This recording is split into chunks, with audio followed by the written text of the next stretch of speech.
The following is a rebroadcast of all our aftershows thus far, called the Aftershow Collection number 1. It'll help those who are new to our podcast catch up and get to know Ybra, the other half of Pepe and Ybra. It'll be full of fun stories about our band Glasspirits, as well as our cringey learning moments as musicians. For those just tuning in to Pepe and Ybra for the first time, I'm Pepe, aka Joanna Glass, and Ybra, aka Abe Perez, is my bandmate, and we are professional musicians in a 2-piece rock band called Glasspirits. This podcast will have guests who are musicians or professionals in the music and entertainment business.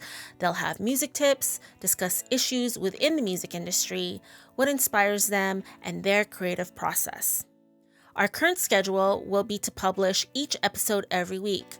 We already have all the episodes filmed and in the can, so you'll definitely get an episode every week coming to you. If we get a positive response, then we'll have a second season. So make sure you like, comment, rate, and review our podcast. If you enjoy this podcast, subscribe to our YouTube channel, give it 5 stars, and leave a good review on Apple Podcast. Support us on Patreon, and connect with us on Facebook, Instagram, and Twitter, or our website, pepeandybra.com. Now, without further ado, here's our Aftershow Collection number 1.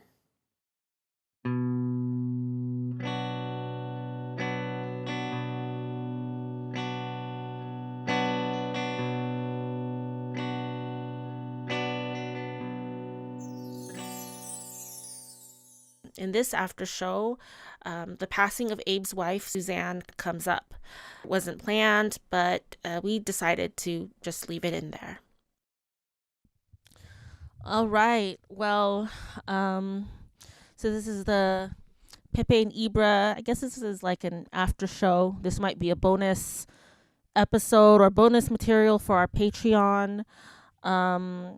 So we'll figure out, depending on where the conversation goes. We just want to have that freedom. We don't have any scripts or prompts to follow.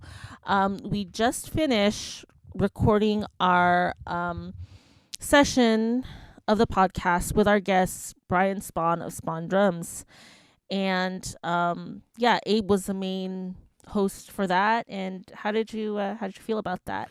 Well, I thought it went even better than I thought. Brian was very informative about his companies, Spahn Drums and Simtech Cymbals. And he spoke a lot about the drums themselves, about the cymbals, how they're made, and gave us a lot of insight about other things that he does with his life. Yeah, it was awesome. That's really gracious of Brian to do that. And maybe some of our fans are wondering why we're doing this whole podcasting thing. And actually, we started off starting it last year before the pandemic in January. We've posted some pictures on our social media, and we were filming it at this nice office location before we had this nice studio set up. And the pandemic happened, and we just kind of completely changed course and priorities on how we were going to do things, because part of being in a rock band, especially a band that performs live, is playing shows. And so it's like having a rug pulled out from underneath you. And so we just had to find other ways to promote ourselves, be creative, rearrange our songs. We just did the other night some live recordings and tape them. We're going to be doing some live performances, exclusive performances with certain companies like USC. So and that's what we're doing too. So Abe, do you have anything you'd like to mention about that? Well, the other person we did a podcast with, Fred Beetle, owner of Beetle Bags, and that also went very well. He had a lot to say about not just the Beetle Bags, but things that he's done in music, and so far, both podcasts have been very good, very interesting, and I look forward to seeing them when they come out. Yeah. Um yeah, I'm excited. We have some other good guests too. Emmett Preciado, the actor, the trans actor for our Mexican Baby music video. Um, I filmed a session with him, and he was so great and so open and so generous with his time. Who else do we have coming up? Laura Valle of Laura Valle Vocal Studios. She's also a very good singer, songwriter, composer herself. And we have more guests coming up soon. I don't have my list with me. I am hesitant to say kind of like the order of things. Yeah, we despite, the world's tragedies and stuff, I think we're pretty good at kind of being flexible and changing course and doing whatever we have to do for our band. Um, Abe, how are you feeling? What's going on? About what now? I don't know about anything. We're just chatting. This is the casual post show. Well, I don't know what I could say. I mean, Say whatever you want, dude. This is our thing. this is all gone well so far, so hopefully people will enjoy it. That's all I could say, these podcasts. And then the live thing, I haven't seen it yet, but hopefully that'll be good too. It's acoustic, which we're not really just an acoustic band, but we filmed this particular thing acoustically only, which, is a different side of us. It's more raw. And, acoustic is acoustic. When we normally play, we play electric and acoustic. We mix it up. But for this, it is strictly an acoustic. I think we did 4 songs. Yeah. Yeah. So, I just look forward for everything to come out and to be out in the social media, and hopefully people will like it and dig it and comment on it, and that's why we're doing it, Yeah, and I definitely emphasize being safe while doing this. So if those of you who know that we filmed this in February and it's coming out in March, just FYI, I doubt we're gonna like be attacked online for anything like this, but just FYI, Abe got his vaccine shot and I got my COVID vaccine shot as well, because I work in healthcare. So and then Abe got his because he's a caregiver for his dad. Is it okay that I mentioned that? Yeah, okay. So so we're safe. Even, like while we first got our shots, we were both social distancing. I was wearing a mask and we were sanitizing everything. So what's happening out there in the world with COVID, it's real. For anyone listening, it really affects people's lives. So please be considerate of your actions, as they really do can eventually affect your loved ones. And yeah, ooh, I just got like a little chill here, like it was like it was the right thing to do to say. But yeah, I'll just mention something. We can cut it off. Like, if I don't want I don't like you being mad at me, but our friends, our close friends, and our fans know about well, they'll probably wonder when they go to the shows. They'll probably go, where's Sue? She was at our shows. When they listen to this podcast and see us perform again, they will wonder. So I think it is worth addressing. Do you want to say it, or should I? Well, yeah, I'm really sad to say that Abe's beloved wife of 37 years, Sue, has passed away at the end of January. She was a wonderful person, kind person, and a big supporter of our band. And I have gotten to know her these past 6, almost 7 years. So yeah, it's we didn't really want to talk about it.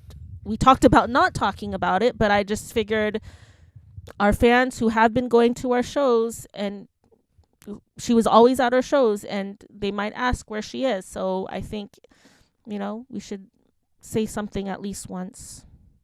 Yeah, that's okay. It's something that obviously I'm struggling with. It happened January 24th, so it hasn't been that long. And the 14th, Valentine's Day, would have been our anniversary of 37 years. The crazy thing is we just got married in November, and I just received the marriage certificate, and she has already passed away. So you just never know. You never know when it's somebody's time to go and go wherever we go. And it was her time. And I don't really want to talk about details, but it was very unexpected. And it's been really hard for me and my son, Zach, and my daughter, Dominique, that Dominique already lost her first mom. That was my first wife. This is the second wife that I lose. And Sue was one of the only mother figures my daughter Dominique had. And now she lost her. And the other one was my mom, who helped me raise Dominique. And she also passed away, my mom, Bertha Perez. So it's been hard. Everything's been hard. And I don't know why these things happen. I know we all have to pass away, but I lost my first wife when she was 24, and Sue was going to be this month, February 27th, was going to turn 61. And like I said, we've known each other for 37 years, and I feel like a part of me is gone. We worked together, we lived together, we were always together. And all I can say is you don't know how much you miss and love somebody until they're gone. Then you really feel it. And I just thank God for the times that we had, all the good times, and for him lending her to me for 37 years. And now hopefully she's with him and all the good things in heaven. And she's doing better. She was not doing well physically here. I won't get into that, but she was not a very healthy person. And I just hope that she's doing better and she's doing good where she's at. And she's with her mom, Marty, her dad, Dick, and my mom, Bertha. And with anybody else there that are friends and family that are with her and comforting her. And of course, with God and all the things that are there with God and angels and anything good is surrounding her. And hopefully I'll see her again and we'll all see each other again. This is a temporary life. And I got to be strong and move on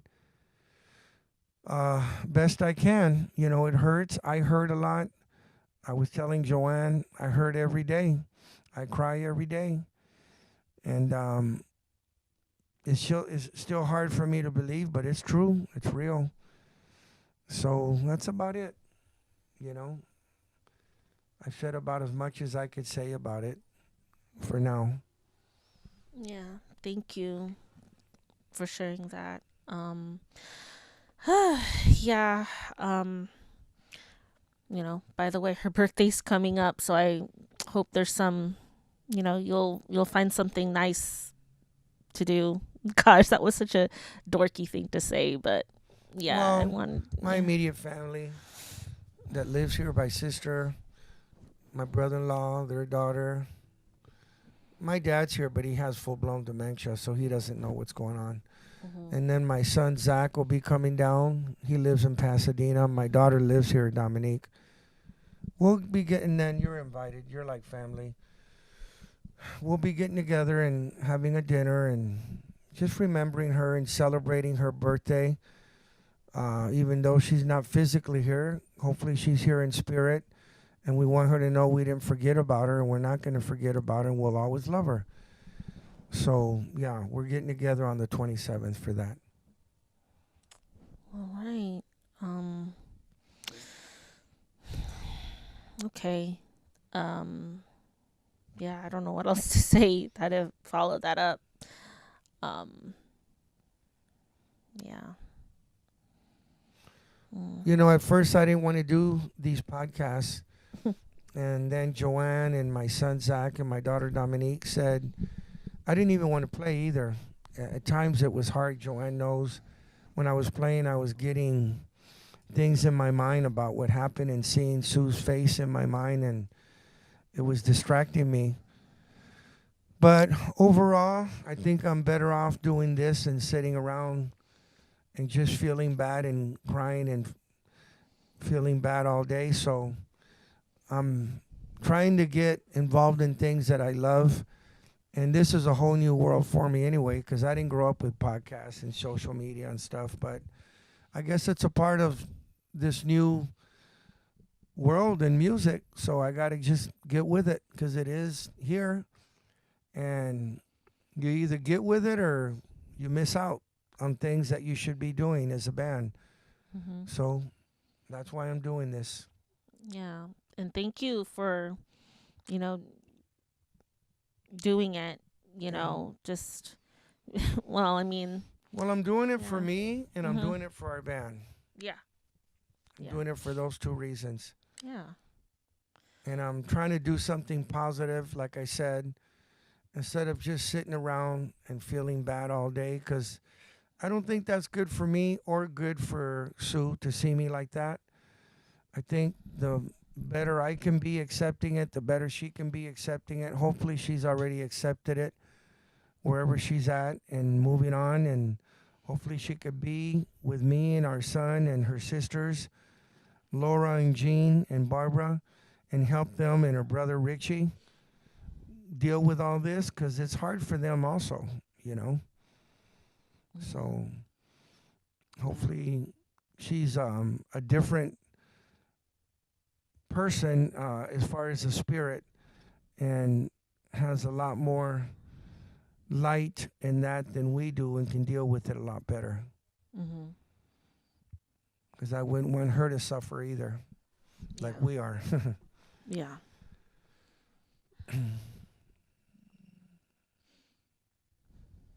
So yeah, I don't know what else we could say either.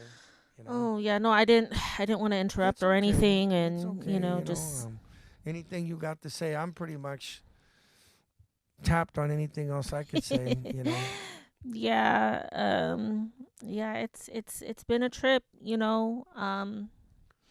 just, doing, I'll just say one other thing about her just to honor her in a way. She loves music. She loved music. She loved our band. She She loved our loved our band. songs. And I just have fond memories. Well, she went to all the gigs, everything. Um uh Maybe one acoustic thing where she was working like during the day, but other than that, she was always there.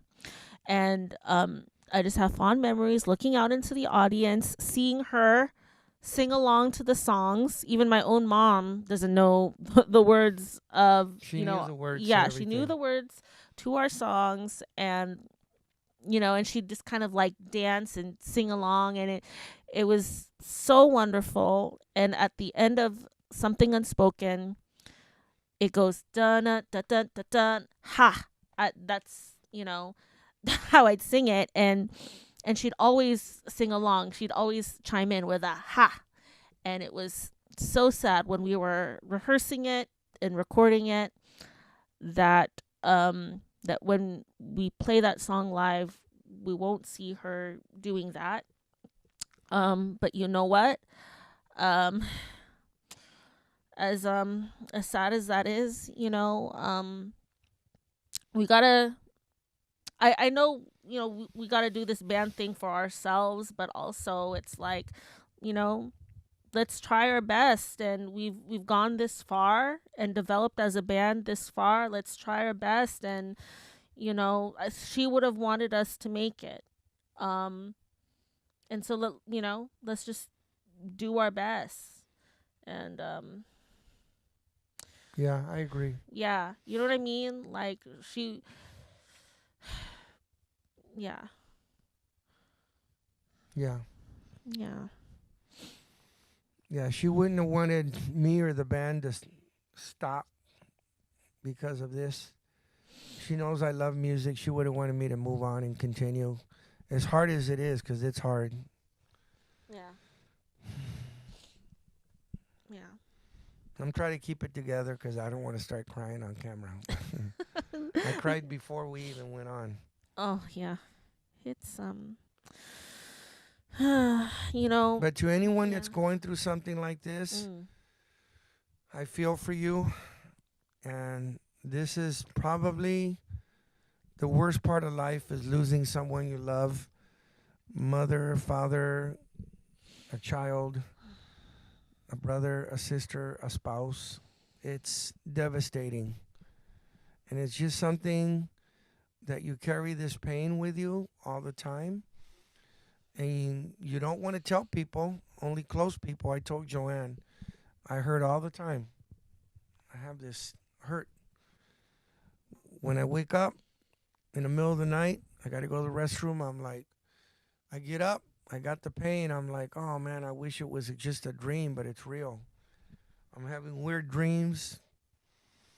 The whole thing is messed up, but it's a part of life, and it's like this for everybody, some more than others, but we're all going to lose someone we love. And I feel for everyone out there that has dealt with it and is dealing with it. It's not easy, but hang in there and have your friends give you strength, and God give you strength, and all the spiritual things you believe in give you strength, because we can't do it alone. The first time this happened to me, my first wife, I fell apart.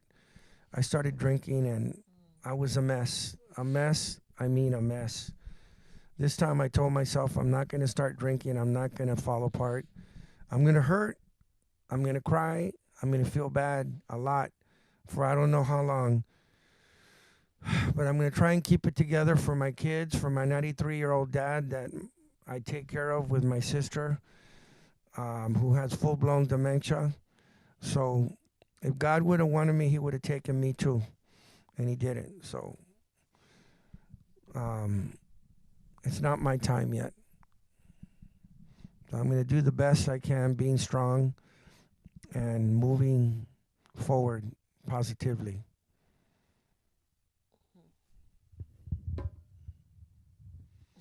I need to check on my dad. Okay, yeah, that's fine. I can just stop it here. All right, everyone. Bye, everybody. Speaking of my dad, he's alone, and I need to go in the room and check on him because he does a lot of weird, bad things, and I have to make sure he's okay. And he breaks our toilets all the time, putting stuff in them. Okay. Thank you all, and I hope somebody gets something out of this. This is a very touchy subject, but for anybody, like I said, that's going through this, God bless you, and I wish you all the strength and happiness that you can muster up, because it's really tough. Okay, thank you. Bye. All right, great way to end it. All right, everyone, that's a wrap. Thanks so much for tuning in, and see you in our next episode. Bye. If you or a loved one is struggling with grief and are in Los Angeles County, you can call the Los Angeles County Department of Mental Health helpline at 800-854-7771. The National Suicide Prevention Lifeline is 1-800-273-8255. All hotlines are 24 hours a day, 7 days a week. Okay, today has been too eventful, especially with your dad. My dad almost peed in the car. Okay, let's talk about that. BJ's today was insane.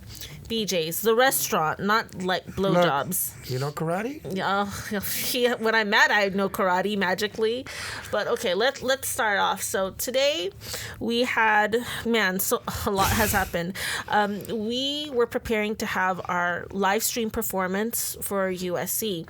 So I would come over, kind of like set up the equipment, and then Abe wanted to go out to BJ's because they had an outdoor patio area that was, socially distanced, and would follow, the health code rules and stuff. And Abe and I and his dad, who's 90. How old? 93 now? Okay, almost 94. Yeah, me, Abe, and his dad, we all had the vaccine, and that doesn't guarantee anything, but I mean, we are generally safe, and we take our precautions, and so we decided to go to BJ's, and it's been a long time since we all went and sat down at a restaurant. We finally did, but when we got there, man, I don't even know like what happened. We were okay. So Abe, you were with your dad, and you told me to go put our names down, and you said that you didn't want to sit somewhere where the wind was blowing in your face, and that's what I told the host. I was like, okay, we want to sit somewhere where it's not windy. So he seats us at the back patio. Yeah, like way around the corner. It looked like we were out in the middle of the wilderness, like camping somewhere, and I didn't dig the vibe, Yeah, I mean, Abe's gets a lot from social interactions, even though we're socially distancing, but he likes going, he's different from me. He likes going to restaurants. He likes sitting at nice tables. He likes looking around and seeing other people. He likes the energy. I feed off the energy. Yeah. Yeah, the tables are, but I just feed off being around people, looking at people. Yeah. We were right. We could see BJ's. The other place was out, like literally out in the middle of the parking lot somewhere. Yeah.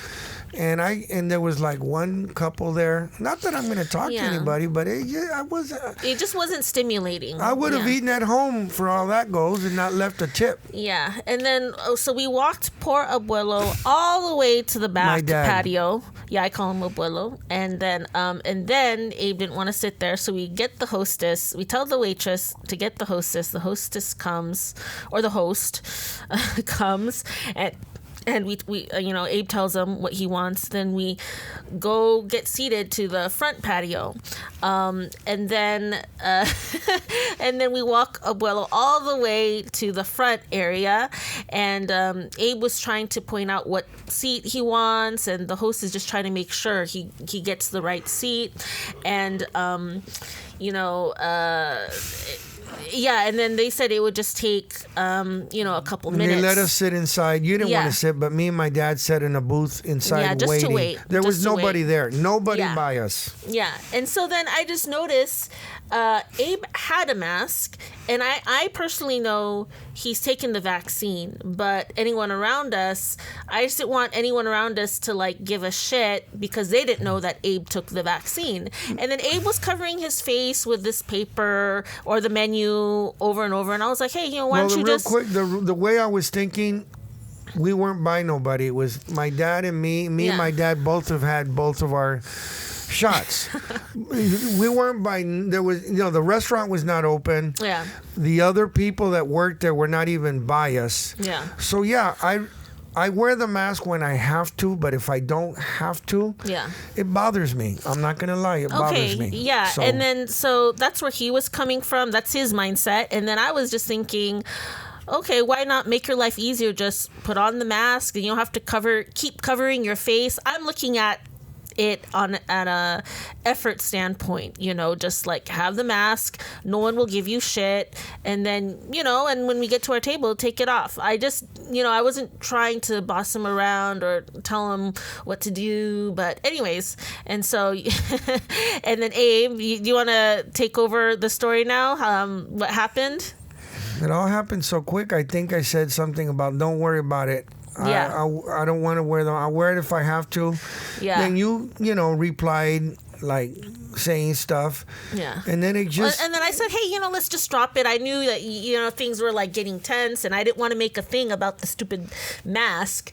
And then... No, well, then you said, well, I'm just not going to eat. Yeah, exactly. Because I started to feel stressed. And I was like, fuck. Like, I'm sensitive. Like, my body gets sensitive. Well, I don't we both have bad tempers. Yeah, just straight out, both of that us. too. But it's just like when I'm mad or, or I feel tense, I just don't feel like eating. I wasn't trying to get back at you. It's like... Well, I thought you were like saying, no, F you, and it's, I'm going to... we're here at B. We went through all this trouble. I'm like... Now, and I was thinking, that's not fair to my dad. Yeah, and I was like, well, yeah, go feed him then, whatever. And you're like, you just have to wait. And then I was like, okay, fine, I'll just sit around somewhere and wait. And then you changed your mind. You turned around and you were like, you know what? You just go back to the house, you get your shit, and you can go. And I was like, fine. And then By the way, I meant the podcast stuff, by the way. Yeah. Well, and I was just like, fuck it. And so then I left. I started walking and I was like, man, this is a big giant ass parking lot. And then I passed by the host who's just like seeing me storm off. And then I start calling a Lyft, to get a ride. And I didn't even know what the address was. I didn't know where we were. And like there was like no place to stand to be picked up. But I just like stood where I could and I ordered one. And one was on the way. And I turn around and I see this green Kia, which is Abe and Abuelo was in there. And I was like, man, like I was thinking, whoa, they got in the Kia pretty fast, But, and then I got a call from you and you're just like, well, let me just at least drive you home. And I was like, why don't you could have stayed and fed Abuelo. And you were just like, no, let me just drive you home. We're just going to eat at home. And then I got in and I was like, hey, if I get in here, it needs to be calm. I don't want to go on and on about this. And then, I wasn't going to fight anymore. Yeah. And then, I just didn't want you. I thought you were going to try and walk home or some crazy shit like that. Yeah. And then I thought you guys were really gonna just like stay there and eat. And I was thinking about it, but I just didn't feel right after. I figured. And then and I guess we were just gonna like go home and then I was like, well, what can Abuelo eat? And you were like, oh, he has stuff at home. He does. And then you were like, well, let's just go back. And I was like, well, okay. And then we go back. And then we go back in and we bring Abuelo in and then we let the host know and then we run into a waiter. Yeah, the host is like, am I on Candy Camera or Punked or some shit like this? Yeah. And then we just sat down at the table that they cleaned up for us. And did you get a different waiter when you left? Like... No. Well, the one guy that was helping us was going to be our waiter, and I think he said, screw these two. You know what? I'll take the order, and they'll run out on me, and I won't even get a tip. Yeah. Yeah. But after that, we sat down, we apologized to each other and stuff, and everything was good. And for a while, but not with us, but my dad, who has full-blown dementia. Yeah. Yeah. He started acting up. Yeah. Well, it's he can't help it though. Yeah, of course. Fault. And for anyone who's never had a parent or a relative with dementia, just if you can real quick, what is dementia? What's it like? They just can't function. They're like a kid, right? Yeah, they're like a toddler. Kid. Aside from being almost 94, which is already like a trip. His mind keeps getting worse and worse.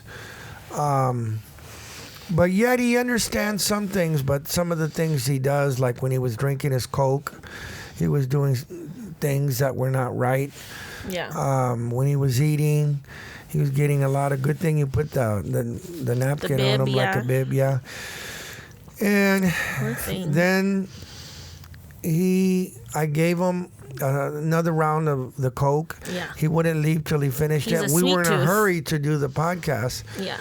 No, the live stream. Oh, yeah, the live stream. Yeah. And then finally he drank it, actually, and I'm all, okay, let's go. As soon as we get in the car, he started telling me in Spanish when we were driving out of the parking lot that he has to pee. And I told him to hold it. We'll be home. So I was driving fast. I don't know if you noticed. I noticed, yeah. You know, because I was thinking, well, I don't want him to pee in here. Yeah. Okay. We went to this light, and as soon as we turned the light, I heard him say in Spanish, I can't hold it anymore. And I turned around. I pulled over or something. Oh, you're not speaking in the mic. I pulled over, and I see his Willy Wonka out of. He had a zipper on the sweats. He literally stuck his Willy Wonka out, as you know what. And he was gonna pee right then and there, in the car. Yeah. And I yelled, "No!" And I pulled in this driveway. No, you yelled some other stuff in Spanish. Right. Like you kept going on. Yeah, and then I pulled in the driveway, and Joanne goes, "There's nowhere to pee." I go, "I will find somewhere." I went all the way to the back. There was nobody there. And I yelled at him in Spanish to not pee, that I'm going somewhere where he can pee. And he actually peed a very little bit, but not that much. Yeah. And peed, you know, where we were at. And thank God. I told Joanne it's a good thing because he would have peed all over you because she was sitting in front of him. She goes, "Oh, hell no." Well, no, I was trying to stay calm because all of us freaked out that day, and I was like, you know what, if he does, I got an extra set of clothes, so I wasn't tripping, you know. Well, it wasn't the clothes, it was the car. When you pee in a car, that's it. Not that easy to, you know, to just like wipe it. It's gonna smell and all that. So yeah. But anyway, it more or less worked out, you know. Thank God. Yeah. Yeah, it's it's a lot of work taking him to places, because before he would tell you, hey, I gotta use the restroom, and then you'd take him to the restroom. Well, plus he didn't act up as much before. He was more behaved and he'd be real happy. Yeah. He acts up more now because he's really pretty crazy already. He really is. Yeah. So, I mean, it's not his fault. That's what dementia does, but that's why I really don't take him out that often, because it's really, really, really hard. And I never know what he's going to do. Yeah. Anyway. It's, man. Speaking of him, I should go check. I don't even know if Berta Jean and them are here. They were going to go somewhere. We just did a virtual performance at USC for the Apasa Cultural Art Expo.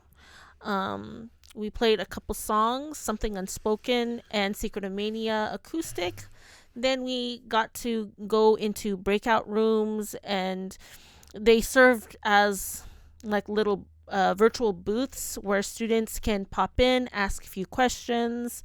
And we had a lot of students come in who were very attentive and respectful. So it was overall like good event, and kind of you know what we're able to do in this pandemic. What'd you think of it, Abe? Thought it was cool. Abe had a lot of good things to say. You know, he talked about his background in music. You know, the demographic was it's Asian Pacific American students. That's the association, and so there's a lot of Asian students in there in their early 20s. Most of them are undergrad. They're at the time of their life where they have these pressures and expectations from parents and society to be a certain way, and do certain things and get into certain professions. And did you have any expectations from your dad? No. They've never told me anything on what they wanted me to do, or even hinted, you know, study this or do that. Because they knew. I mean, when you're playing drums at 4th grade, and I mean, I was playing good. I could play, like, not like a beginner. I could play. I used to do assemblies for my elementary school. They would have the whole school go in the auditorium. Yeah. I'd bring my drums in there and jam for them. Just me. So I was able to, like, do drum solos, all of that, you know. So they just let me roll with the music because they believed in me, you know. And I don't know if I want to get into that. I had some chances when I was really young. You don't even know about it. What? My aunt set up an audition for me to go meet a very, very big Latin guy that was impressed with what he was told about me. And I wouldn't go without the guy that I first started playing music with, the guitar player guy.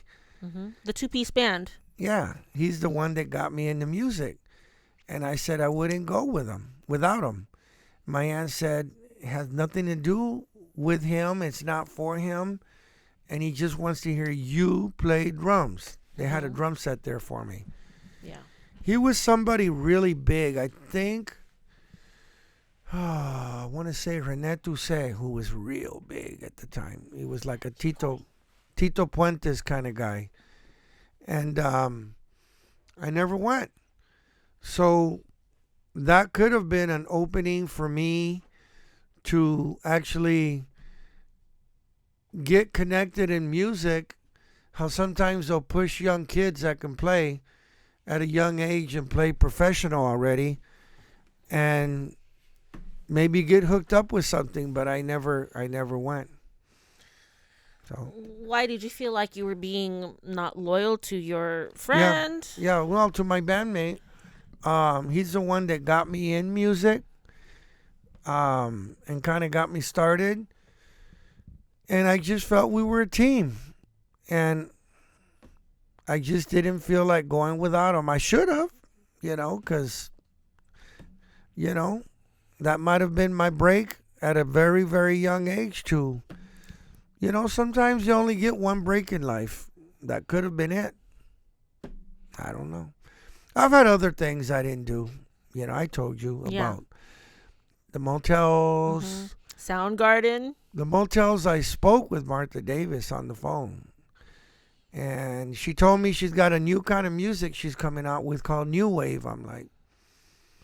And at the time I was playing with John Nelson, former guitarist of Eddie Money, and I'm thinking like, this guy's already been big.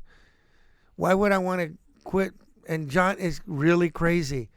John, I don't know if I told you that. John used to date her. He knew her. He even told me, Abe, it's cool with me, man. Go check it out. She's really good. And I said, no, man, I want to stick with you because I like his songs. John wrote a lot like Eddie Money. I wouldn't even doubt if Eddie, used some of his songs. And he sang really good. He could sing like Eddie Money, kind of like, it was in that bag. And I never went. Which was a huge mistake because if I would have made the audition, I loved the motels. I just loved the motels. And they made it. 8 months later, there used to be a magazine called The BAM. I don't know if you ever remember that. The BAM. It was huge. Kind of like Rolling Stone or something. It was a music magazine. And 8 months later, I see this big full page thing, the motels and whatever their hit was. I forgot their first hit. Was it Only the Lonely? No, it was another one before. Okay. Only the Lonely was the one I really love. I just adore that song. But anyway, I could have kicked myself in the ass 100 times for that one. Yeah. And the thing with John Nelson fell apart because he's the one that I went in the studio. He loved the way I played drums. He even brought Eddie Money's bass player to jam with me, and I heard them talking. What do you think of this kid? The bass player said, this kid can play, man. He's got a lot of heart, a lot of feel. You're doing good with him, Stick with him. So I'm like, all right, I'm in with John Nelson. Then he took me in the studio. I thought we were going to play live, and here he's got this pre-recorded music all done to a click. And I had never played with a click. And I just couldn't do it. Yeah. They tried and they tried. Finally, the producer, is some famous dude, he goes, hey, man, I know he's a good drummer. I heard him warm up. When they mic you up, you warm up. Yeah. But, he can't do this recording session. It needs to be someone that can play to the click. Yeah. And John just apologized to him and told me, sorry, Abe, it didn't work. And then actually, he lost interest in me after that. I guess he thought I wasn't a good enough professional yet, even though I had chops. I wasn't, rounded off enough to pull that one off. And man, Yeah. that I came home. I think I bought the Elises because I knew it had pre-recorded music, and it had blues, jazz, funk, rock, all this different kind of stuff with no drums, all done to a click. And I locked myself in this room, and at first I couldn't do it. And I kept listening to the songs, practicing, before you know it. I think it took 2 weeks. Mm-hmm. Not every day, but I did it a lot. And in 2 weeks, boom, I had it down. And then I was able to do it, but John Nelson moved on. That's a shame, because playing to a click, while it's applicable if you want to be a studio session musician as a profession, that's absolutely vital, being able to play with a click. However, in terms of being an overall good performer, when you perform live, some people play with backing tracks, so you kind of do need to have that steady meter and be able to do that. But for the most part, if you're playing rock music that has those ebbs and flows, that has changes, you probably don't need to learn how to, play to a click. And so it just seemed a little unfortunate. And they should have kind of gave you a heads up. Yeah, I didn't called know. you, a couple weeks ahead, and just be like, hey man, by the way, we play to, he plays on with backing tracks live, I'll play the click. And then you would have at least saved some face trying to prepare, so that, in those kind of situations, it's all about preparation. Or you can also have called and been like, are you playing to a click? I mean, I didn't even, you want to know something? What? I didn't even think of it because I was still pretty young. And I had no clue, really. I've heard of a metronome, but I had no clue about stuff like that. And I had no clue. I don't know why John didn't tell me that there was some pre-recorded music. Mm-hmm. I guess they didn't like the drummer. What they did is they took him out. Mm-hmm. And they wanted me to play on it. Now, it's funny, kind of just throw this in. Once I learned how to do it, I got hired to do that once, that exact thing, and I nailed it. I nailed it. Awesome. But I was prepared. Yeah. I mean, I was told, we didn't like the drum tracks, but it's all pre-recorded with the other instruments with a click track. You have to be right on with it. I said, bring it, man. Let's do it. And sure enough, I record I like to record quick. I don't like to sit there and do a gazillion, because I lose my mojo, my vibe when I do that. Mm-hmm. It's got to be 1, 2, or 3 takes for me to have my groove, my feel. Yeah. Everyone's different. When I do vocals, I've learned that per song, per session, I max out at 5 takes. Ooh. And after that, it's just not even worth it to keep going, because then you just sound 5's worse. Even a lot for me. If we're not punching in. If we're punching in, it's okay. Yeah. No, I like to start from the top, or from a certain section. It depends, I know a lot of professional recordings, they comp the choruses, they copy paste the choruses among all the choruses, take chorus 1 and they make it all the same, and they put it to the second chorus and the third chorus. But it depends.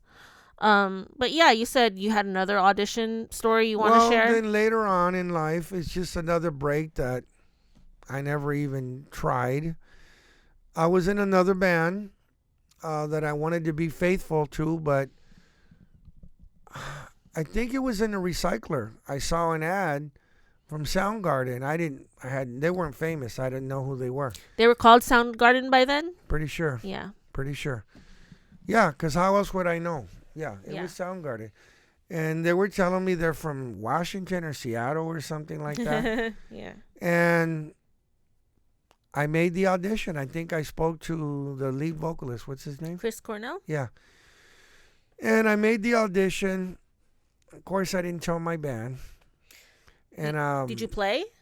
No, Oh, okay. no, because what happened is, you know me, my inner me started feeling guilty, like, oh, you're two-timing your band, you're not being loyal, and I'm like, okay, and I knew that's when I knew Eddie Gomez, that guy that I know that's been in the business. Mm-hmm. He knew about, so he goes, hey man, they're a good band. He goes, you should check it out, Abe. You should go. Yeah.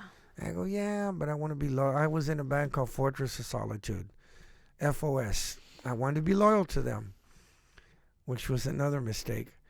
And so I called off the audition. This is funny. And then I had second thoughts. A week later, I call them up again. And Chris Cornell's, it's that same dude, man, that canceled out on us. And he was, I think, talking to the guitar player guy, the one with the big beard. Because I kind of know his voice, too. Yeah. And he said, well, hope you don't flake out again on us. And he told me. And I go, no, man, I'm going to show up this time. You sure? You sure you're not going to be telling me all this stuff about your other band? I go, no, man. And sure enough, there I go again. And then he goes, it's that dude again. He goes, hey, man, I'm going to let you go. You're wasting our time. I go, okay, man. And that was it. And same thing. Yeah. I think it was the BAM, the same thing. There was this huge article about them. I forgot what their first hit was. It was like this really hard rock song. Was it Spoon Man? No, it was a real hard rock, like Black Sabbath kind of song. It was really good song. And both of those bands, my drumming style would have fit really good with them because it's all about style. Yeah. It's not like how good you are. It's like if your style vibes with them and your personality does, you got a good chance of making it.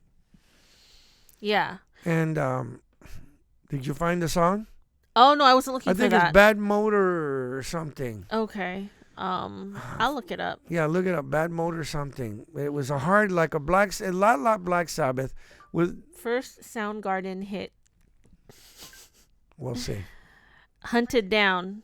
Here's a summary from Wikipedia. Okay, anyways, shut up. Okay. I didn't remember that song. I thought it was Bad Motor or something. Yeah. Give me a don't. It's real heavy like that. That's a funny story. Yeah, funny for like an idiot like me that missed two opportunities. Yeah. Well, I think you're just you have a conscience. Yeah. You have this thing where you don't want to abandon people. And that's a good thing. Loyalty, not a lot of people are loyal, so it's good to have that. So that about wraps it up for this after show of Pepe and Ybra. So what kind of gig was it when you did the stink bombs? You want to tell our audience the stink bombs? Oh, what kind of gig was that?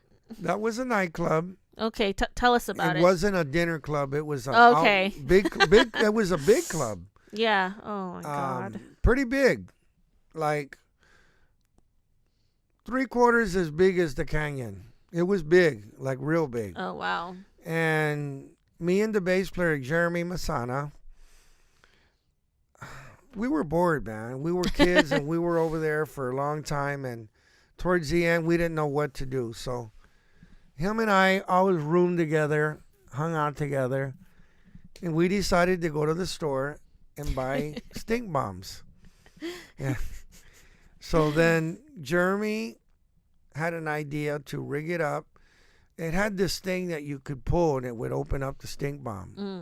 And the stink bomb was really small, so you couldn't really see it. It wasn't a big thing. It was real small. Okay. But it was potent, man. It was like, you smell the skunk. Yeah, no, I've seen those. I've used one. It was as bad or worse than a skunk.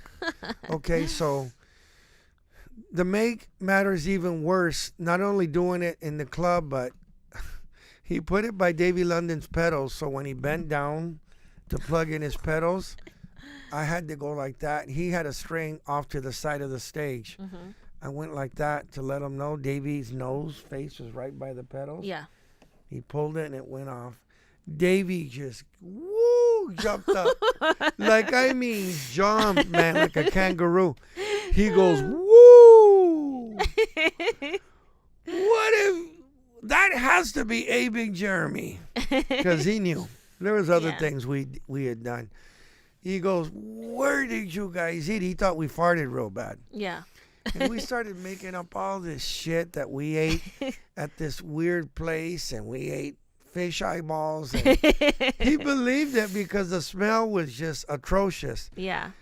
And he's saying, don't ever eat there again. He's going, this is horrible. And the club owner, here comes the club owner. Hey, man, what are you guys doing up here? It smells like shit. He's all, my two guys here. He's all, you guys better do something soon. Yeah. Because people were coming and leaving. No, I'm not kidding you. Honest to truth. Oh, man. And Davey went upstairs and he had this real expensive cologne. Uh-huh. That was like real expensive, but it's all he had. He's down it, going around the whole club. I mean, it helped, but not really. If you can imagine, if a skunk was in here and we're spraying, it's going to help, but it's still going to turn into a different, still really bad smelling fragrance aroma. So we got fired. Oh, and this is what we did for a living, and we got fired. Just for that venue, not for like a tour thing. That venue. Just and, that venue. You know, the lucky thing is Davey was with an agency called McConkney, and they were huge, and all he had to do was call them, and they find us. They were like really connected. Yeah. Okay, we never told Davey ever what we did. Oh. To this day, he thinks those were real farts. Okay. And then I could say another funny story about that. Our guitar player never got laid. He wasn't like a real ladies type of guy. Yeah. That night, this kind of like lady of the night type of thing hooked up with him. I don't know if he paid her. I don't know. If he did, he didn't tell me. Yeah. But we didn't know that was going to happen. Poor guy. Oh. I'm not going to say his name because it's not right. But he was a member of our band. He had never gotten laid in the whole tour. Yeah. Okay. So we put a stink bomb under his bed when he didn't know it. And we were standing outside the door. Uh-huh. And that lady's like, woo, honey, what did you eat? And he goes, no, it's not. It's those two fuckers. I know them. They did something at the club, too. She goes, honey, just admit it. You have bad gas. But if you don't do something soon, I can't handle this. He goes, no, there's something here. He could never find it. Oh, my God. And she left him. He never got laid. Oh, man. And he was so pissed. His glasses were fogged up. Oh, man. You fuckers. I had my opportunity and... He got revenge, though, right? Didn't he? Yeah, he actually did do something that... With the beers? Yeah. You remember that. I remember all your stories. Threw beer all over the bed, and I was going to do my thing with a girl, and I laid down. I'm like, what the fuck is this?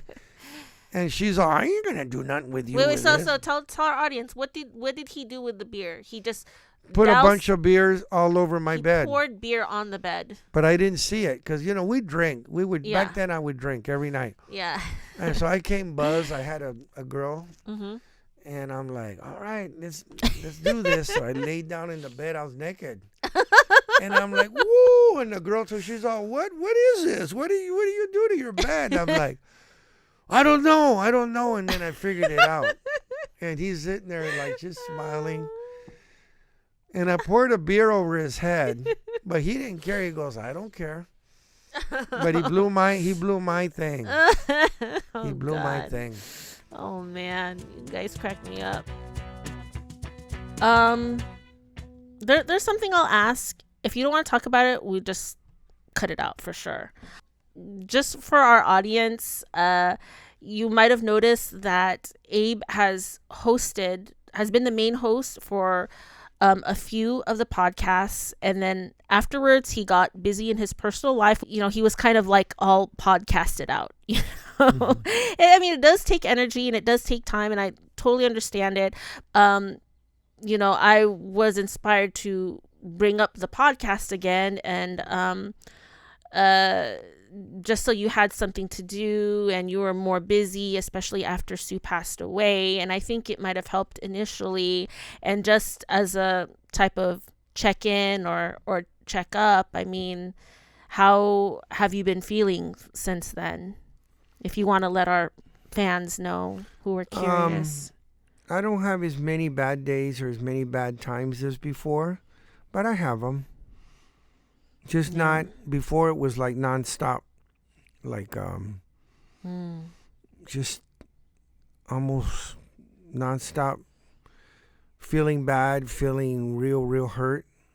And now I'm doing other things that take my mind off of them and accepting it a little bit more.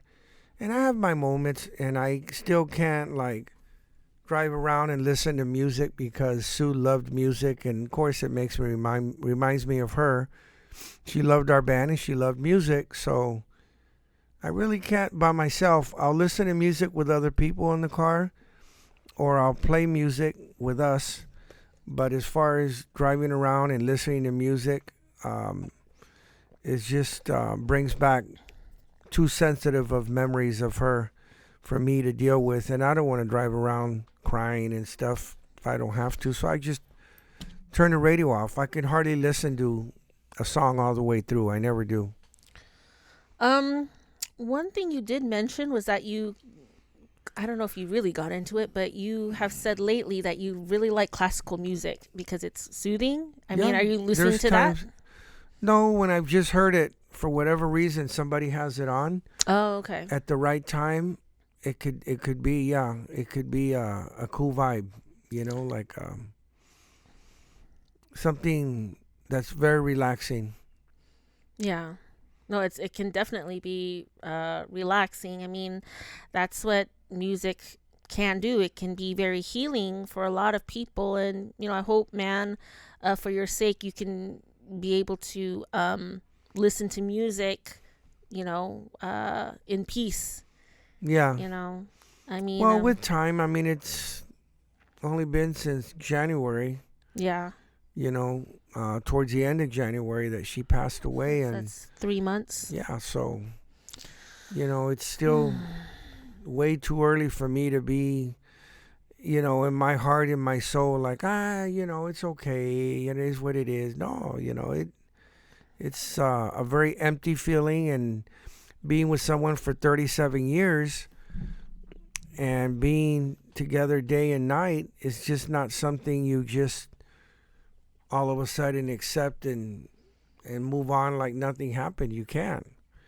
It's impossible. So it's going to take time for that to get better and then better and then better. It's already gotten better somewhat, but it's not right. I mean, I'm still going through my trips at night, when I wake up, when I'm by myself, because most people, if they're by themselves, they're used to being by themselves, or they're with somebody, and they have that person to feed energy off of, and have someone to just vibe with. I don't have anybody to vibe with, anyone to feed energy off of, and it's just a very strange feeling after being with someone this close 37 years that they're gone. This might be too personal, so just let me know. But you said that Sue's your soulmate. Yeah. When did you find out she was your soulmate, and how did you make that distinguish? Well, I always knew, but was there something she did, or things she did? It's nothing like that. It's you never really know how much somebody means to you until they're gone. And we had our arguments and our problems, but basically I didn't know how much of a soulmate and how much of a closeness we had until she was gone, because then it really hit me, like really hit me. But I would know when we got in arguments and we wouldn't talk for a while, I know that we both felt really bad, and we'd make up, Yeah. Pretty quick. Yeah. And I know you met Sue 3 years after your first wife, Ruth, passed away in a car accident, a very fatal car accident. And at the time, you mentioned this on the first episode, that you were drinking. And you mentioned you encourage people in our audience to not, well, at least you were saying for yourself, you're not going to drink this time. And I am just curious because I have, in my early 20s, used alcohol and substances to numb my feelings and escape whatever I'm going through. Is that kind of what you did to cope with your first wife's death? Yep. That's exactly what I did. I wanted to just get lost.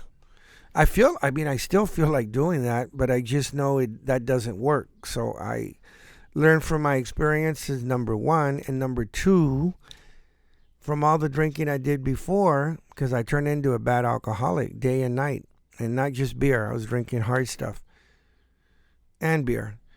I did damage to my liver that was still there, alcoholic liver disease. Now, losing weight helped because I no longer have that fatty tissue that I had also around my liver, but the alcoholic liver disease, the doctors told me if I start drinking again like that, my liver will go out. That's it. I'll pass away. I'll die. So I know I can't do that unless I want to die, So. Yeah. Well, I mean, I'm glad you had quit, for health reasons, but I guess looking back, and now having the resolve, knowing that it doesn't work, it was because. Well, I'll tell you. Let me just tell you why it doesn't work, because it's better for me to explain it. Okay. There's days and times when, because I drank every day, and usually from the morning on, where I was in a good place, when, I had a good little buzz, feeling good, and I was all happy. Yeah, there was times where that did help. But what ended up happening is when you drink that much, and especially when you drink too much, it takes you to another place where it brings all the bad that you're trying to hide from and trying to hide inside you. It brings it out. And it brings it out even worse, because when you're real drunk, it would make me kind of go crazy and do really bad things. So that's why I say it didn't work, because it would backfire. Not every day, not all the time, but when you least expect it. And I did really bad things, bad things at times, where I'm lucky I'm not in jail. I'm lucky I'm not dead, things that could have really got me in trouble in this life. So I just can't be doing that kind of stuff. If I knew I could have a few drinks and stop and get a nice little buzz, that'd be different. But I can't. And aside from that, it wouldn't be good for my liver. So, but believe me, I miss it, and I would like to just get buzzed at times when I'm feeling bad and escape.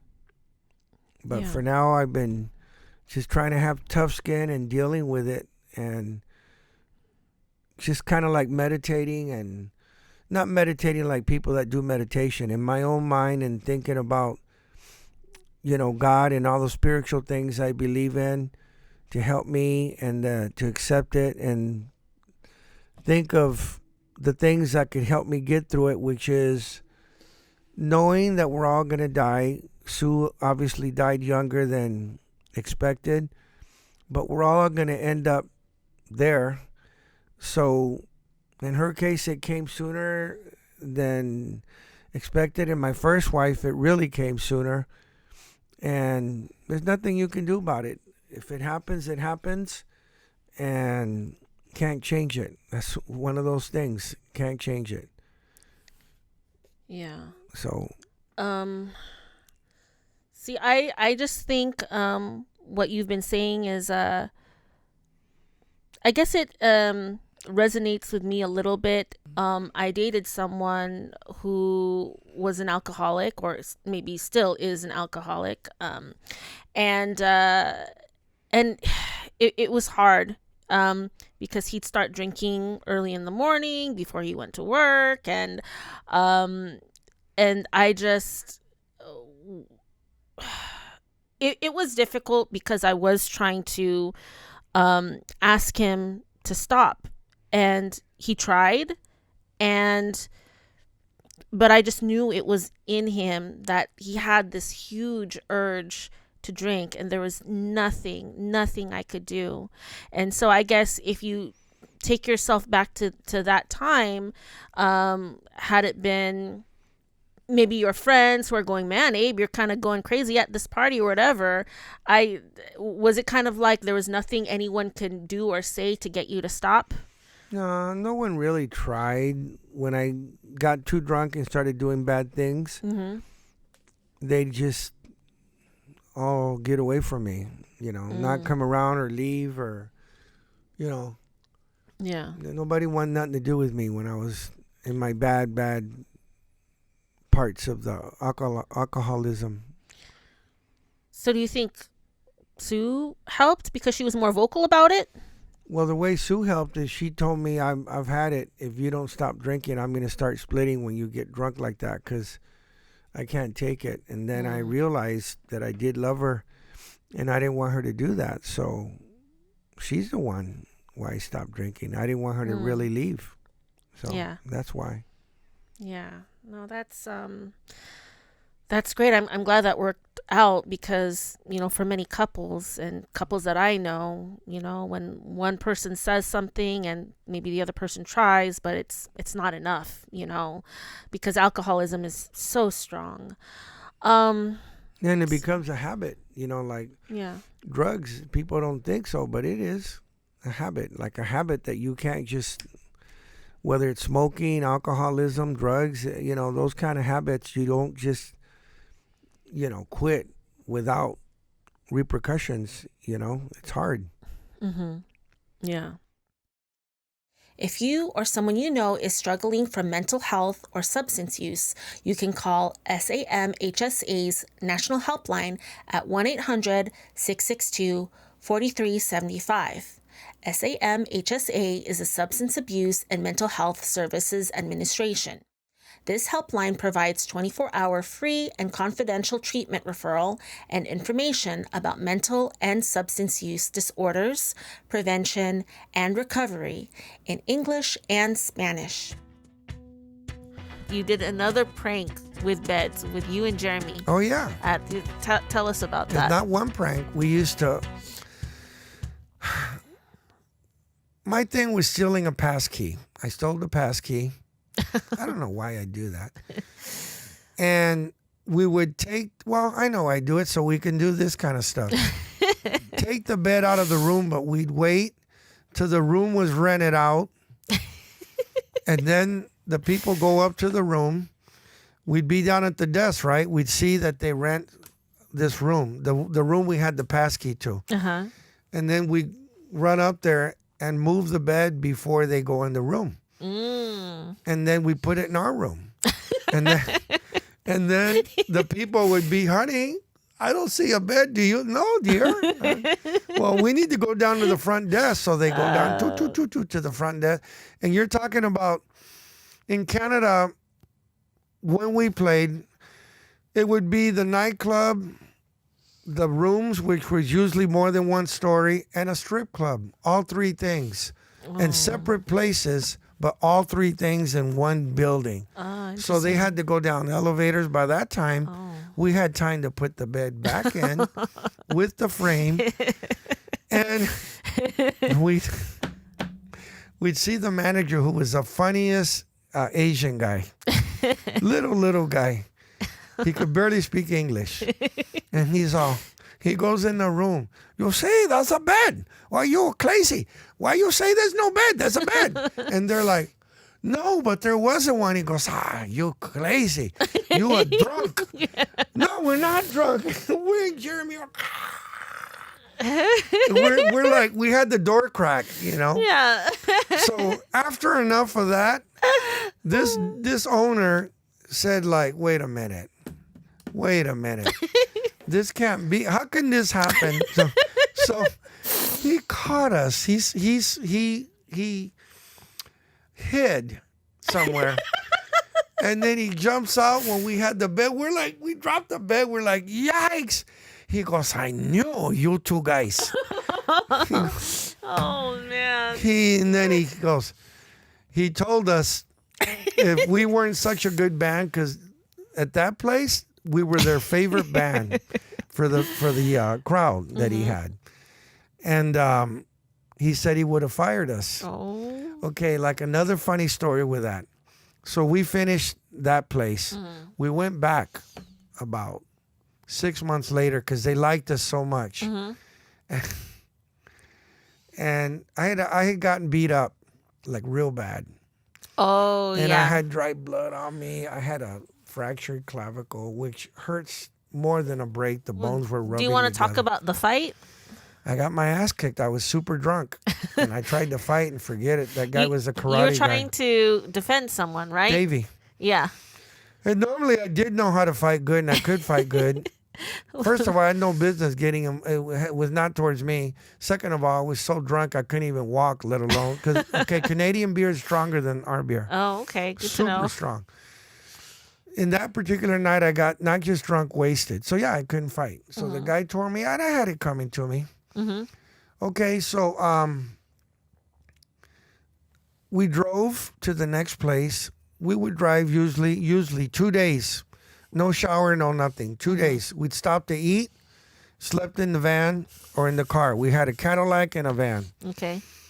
And then the band, when we'd get there, they run to the room, the shower, because everybody's really wanting a shower. Yeah. They forgot about me. Yeah. And here I am limping, walking. And I finally got there. And first guy, the first thing, it was that club owner. Yeah. Well, the owner of the whole property goes, neither you. Again. And he goes, what happened to you? And I told him I got beat up. He goes, were you playing band again? I go, I'm the drummer. He goes, a drummer? How you play drums like that? I go, with one hand. He goes, one hand? So I did that before, not to make fun of him. I did that before the guy from Def Leppard. But, so, yeah, I played with one hand. It hurt so much. I literally couldn't, I had the snare propped up. I couldn't even go like that. Oh, it was you're insane. super painful. So one of the songs we did is Tijuana Brass. It goes, dun. It goes, dun. Dun, dun, dun. That row. Yeah. Taste of honey? Yeah. And then it has a row. Dun, dun, dun, dun, dun, dun. Okay, I couldn't do none of those rows. In the beginning, went like this. Dun, dun, dun, dun, dun, dun, dun. Then it, dun, dun, dun, dun, dun, dun. Yeah. But you know what? I kept the gig. Yeah. I was able to still do my thing, and I can get into other things. I still did my thing with girls, even though I could barely move. Yeah.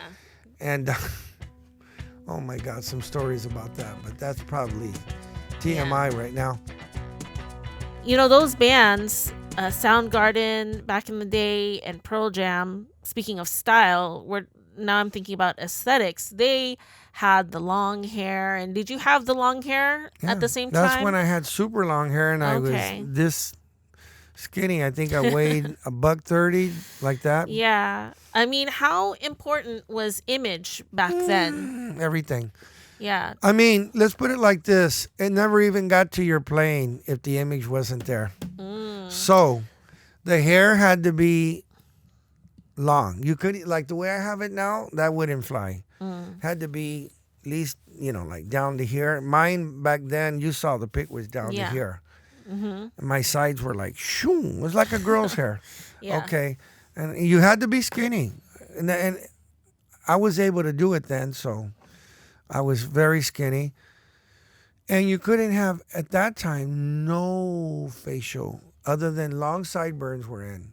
No beard, no mustache. Huh, interesting. None of that. No. And if they saw you with that, go home. Interesting. Literally, Wait, are we go talking home. about late 80s or 90s? Shit. 'Cause That was a long time ago, man. I think you're thinking about 80s. That's when well, just think of bands that had the super long hair and the pretty boy look and no facial hair, whatever that was.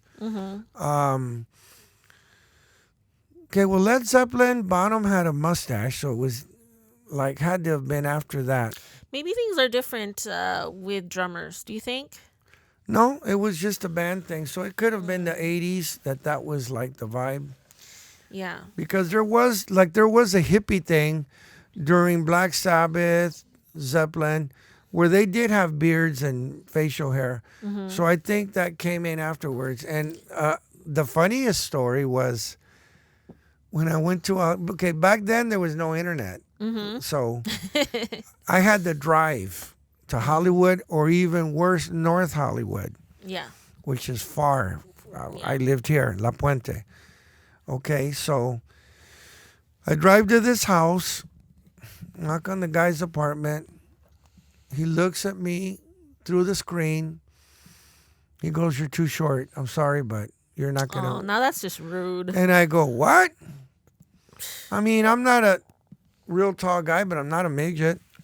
Back then I was like 5'8". I think I shrunk, but Oh, jeez. I was 5'8". I mean, I go, "Dude, I'm the drummer. Doesn't matter. What are you going to do about pictures?"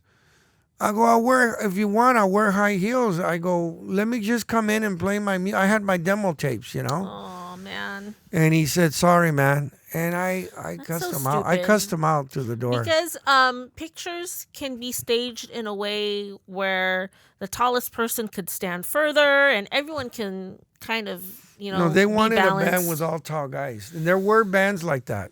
Yeah, it's Like, weird. I think you said, got to be at least 5'11" or taller. What? Yeah. That's like not even average They height. wanted tall dudes with super long hair and super skinny.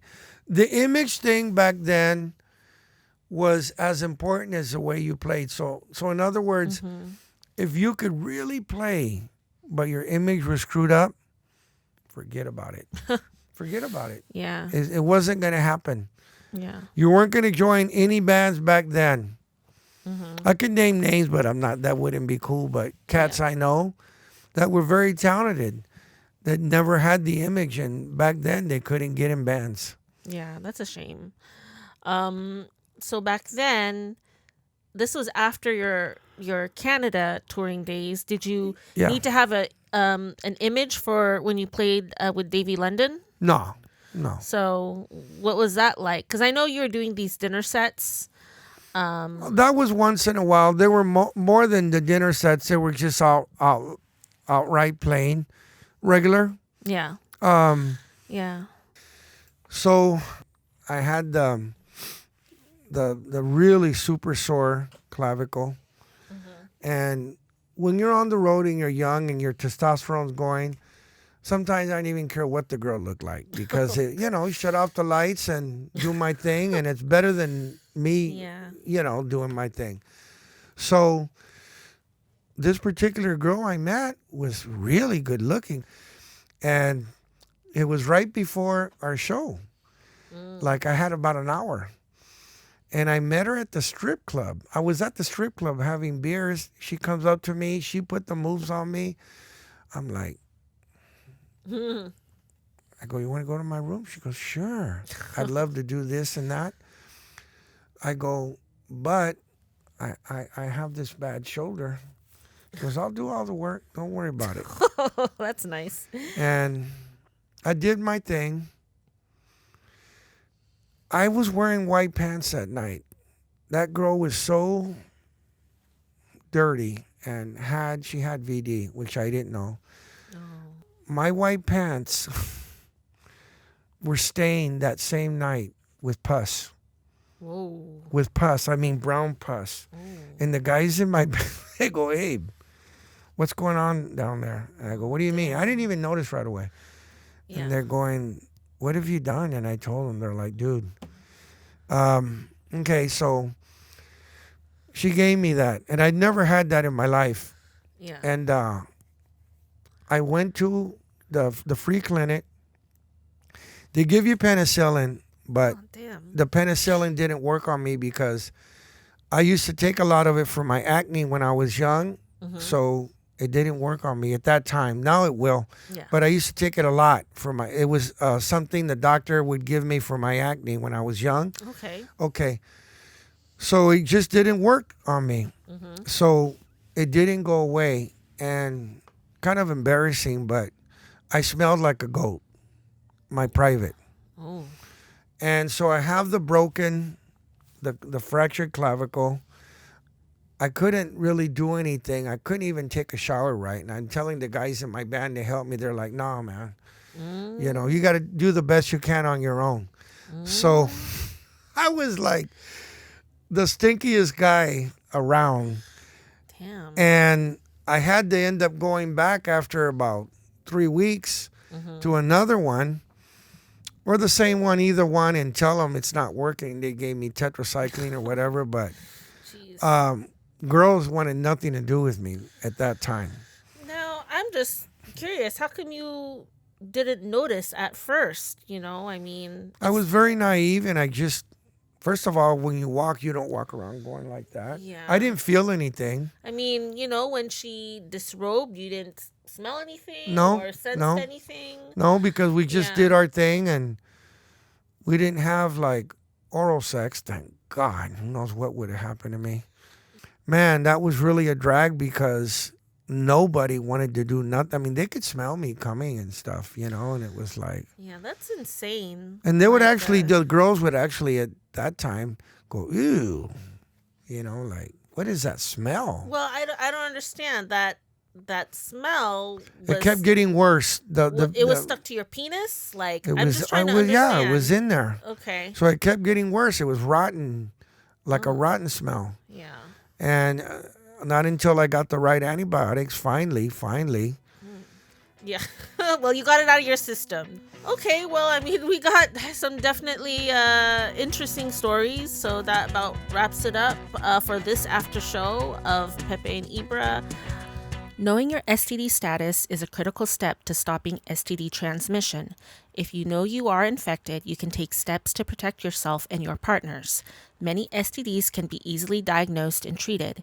If either you or your partner is infected, both of you may need to receive treatment at the same time to avoid getting reinfected. You can find free, fast, and confidential testing near you by going to gettested.cdc.gov. Enter your zip code or city and state and hit search. For more info about HIV/AIDS and STDs, please contact 1-800-CDC-INFO. That's 1-800-232-4636.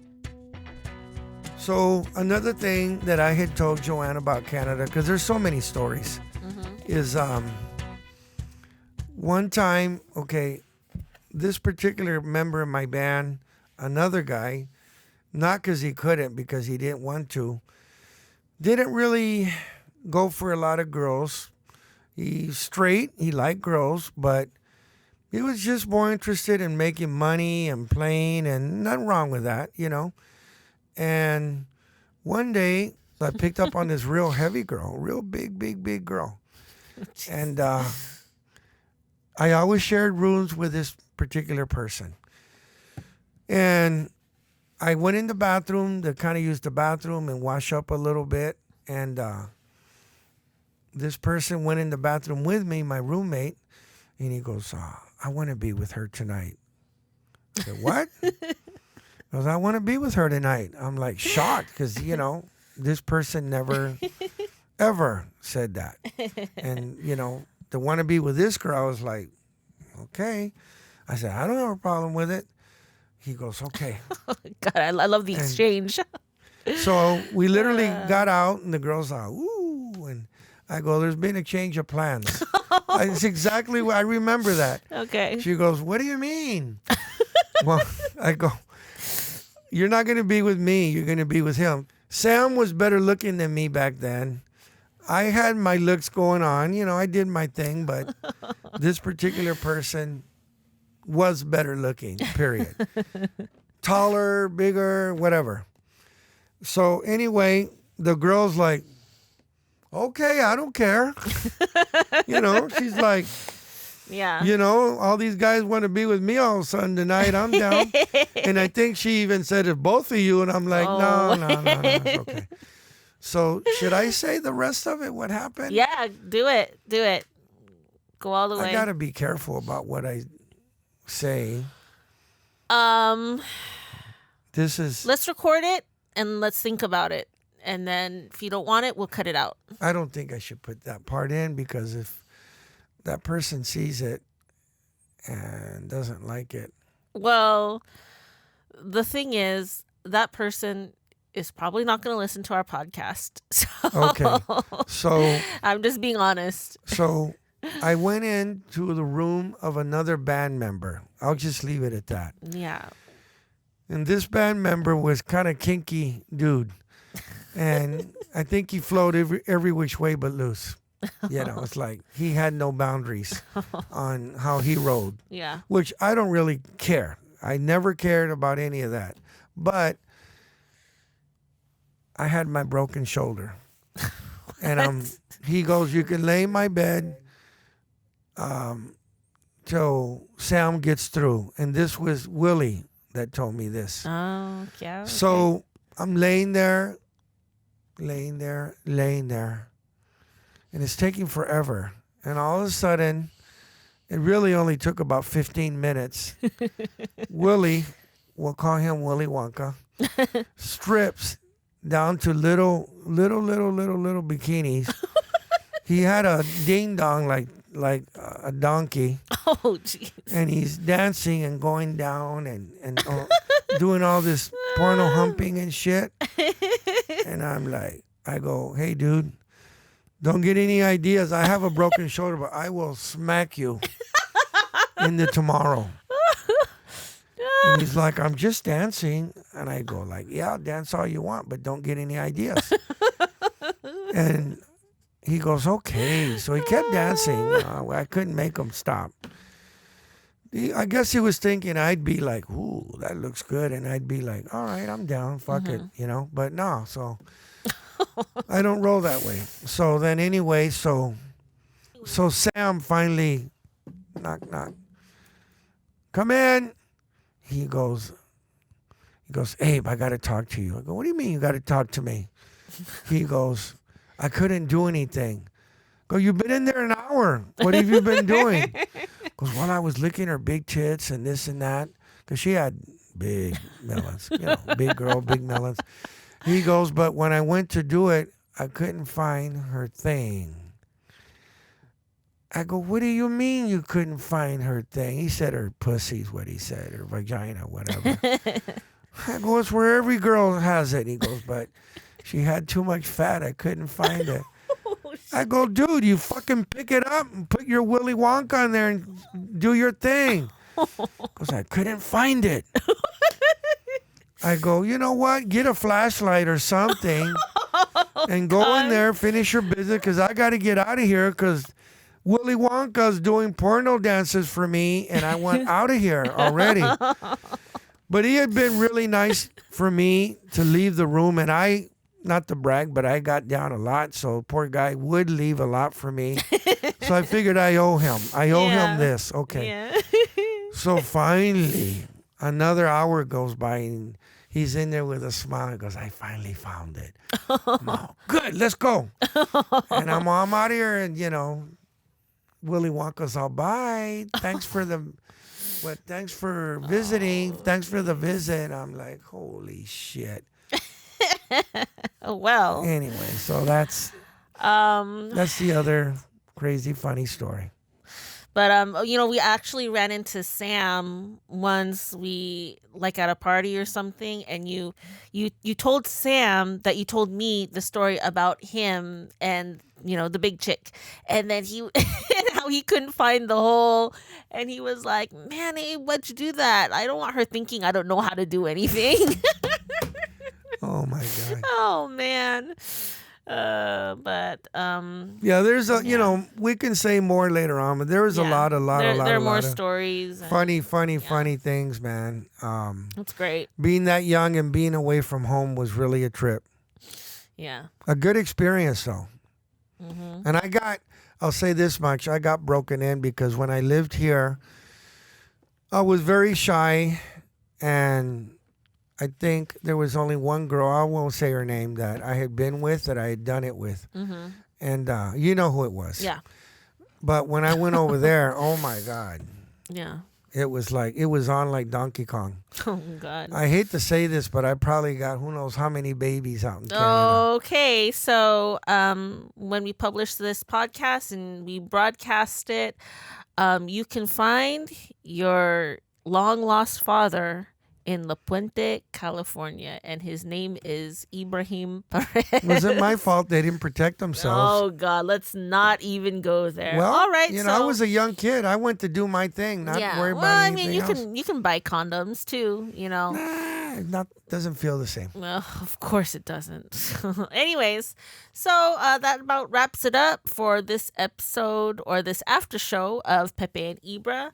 I am Pepe, aka Joanna Glass, and Ybra, Perez. Yep. And we are the members of Glasspirits, the two-piece rock band. Well, we hope you enjoyed this episode.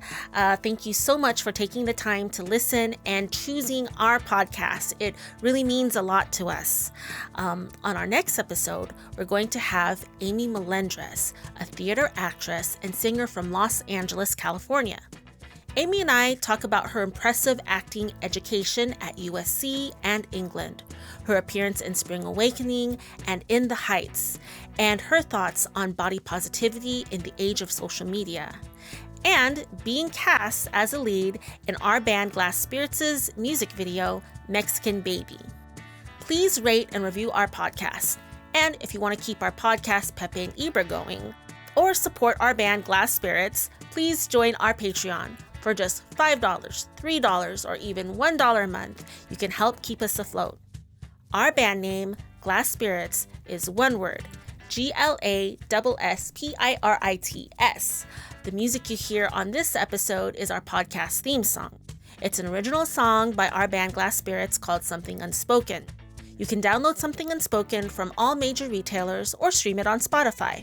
However, for this episode, we want to give you a sneak preview of Abe's percussion solo called Ritmos del Ybra, where you can hear his Afro-Cuban influences. You can find it on Spotify, or just look at the following code on this video or the link in the description below of the video or in our show notes. Now, I'll leave you to enjoy Ritmos del Ybra.